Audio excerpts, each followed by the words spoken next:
खट्टा खाने वाली चुड़ैल। रात को अचानक राधिका मौसी को किचन से कुछ गिरने की आवाज आई। उन्होंने बाहर निकल के देखा तो किचन में उन्हें कोई सफेद साड़ी में दिखा। वो चीख पड़ी, हे भगवान, आलतू जलाल तू आई बला को टाल तू, आलतू जलाल तू आई बला को टाल तू। राधिका मौसी को चीखते सुनकर श्रवण बाहर आता है भागते हुए। अरे माँ, क्या हुआ? क्या देख लिया? दादी माँ आ गई क्या सपने में? अरे बेटा, रसोड़े में देख तो कौन है? श्रवण रसोड़े में झांक कर देखता है और उसे कोई नहीं दिखता अंदर। अब रसोड़े में तो कोई नहीं है माँ। कोई सफेद साड़ी में नहीं है क्या? नहीं माँ, कोई भी नहीं है। चिल्लम चिल्ली की आवाज सुनकर काजल भी वहां आ जाती है। अब क्या हो गया माँ जी? अरे बेटा, रसोड़े में एक चुड़ैल थी सफेद साड़ी में। अरे क्या कर रही थी वो अंदर? अरे बताया नहीं, कल आएगी ना तो पूछ लूंगी। चुड़ैल जी, आपका क्या प्लान है? माँ जी, रात बहुत हो गई है, आपने कोई बुरा सपना देखा होगा, चलिए सो जाइए। राधिका मौसी सोने तो चली जाती है, पर उनको रात भर नींद ही नहीं आती। वो कुछ भी उलझुल बातें सोचने लगती है। कहीं चुड़ैल की वजह से तो घर में टेंशन नहीं हो रहा, कहीं उसी की वजह से तो वो दादी नहीं बन पा रही। सुबह जब राधिका मौसी रसोड़े में छानबीन करती है तो पाती है कि नींबू का अचार गायब है। चुड़ैल नींबू का अचार ले गई, मुझे तो ठीक नहीं लग रहा कुछ। चुड़ैल को भी पता है कि जिंदगी का असली मजा तो खट्टे में ही है। राधिका मौसी झट से श्रवण को फोन कर देती है। बेटा, मुझे समस्या समझ में आ गई है, हमें एक तांत्रिक की जरूरत है। अरे क्या बोल रही हो माँ, तांत्रिक की क्या जरूरत है? आप पूजा पाठ तो कर ही रही हो ना।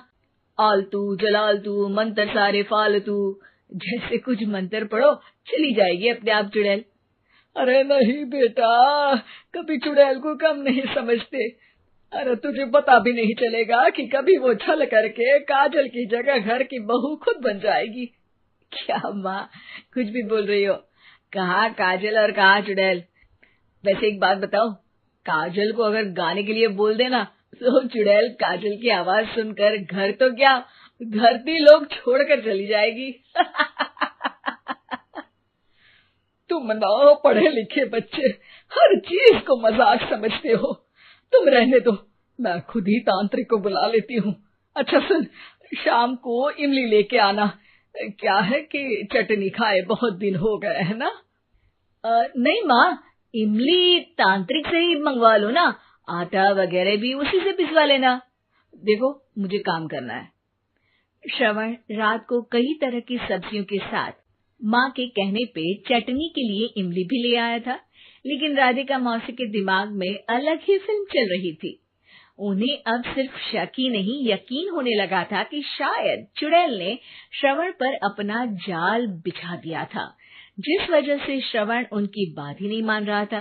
पर कोई नहीं, आने वाली रात में राधिका मौसी खुद तैयार हो गई चुड़ैल को पकड़ने के लिए। रुद्राक्ष की माला, तुलसी का पत्ता, हनुमान चालीसा सब हाथ के पास ही था, बस चुड़ैल का इंतजार था।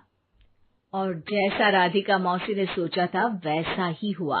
वो चुड़ैल उस रात भी आई, पर वो राधिका मौसी से तेज निकली और राधिका मौसी के उससे पकड़ने के पहले ही वो भाग खड़ी हुई। जरूर बहू पे साया है उस चुड़ैल का, तभी तो श्रवण के कमरे में गई है। और अगली सुबह राधिका मौसी पिछली रात हुए हमले में किन चीजों का नुकसान हुआ उसका हिसाब लगा रही थी।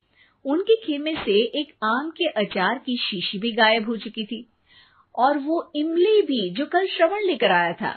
राधिका मौसी इस बारे में सोच ही रही थी कि श्रवण जल्दी से रसोड़े में आकर दवाइयों की पोटली ढूंढने लगता है। अरे बेटा, क्या हो गया? अब माँ, वो काजल की तबीयत खराब है, बहुत घबराहट हो रही है उसे।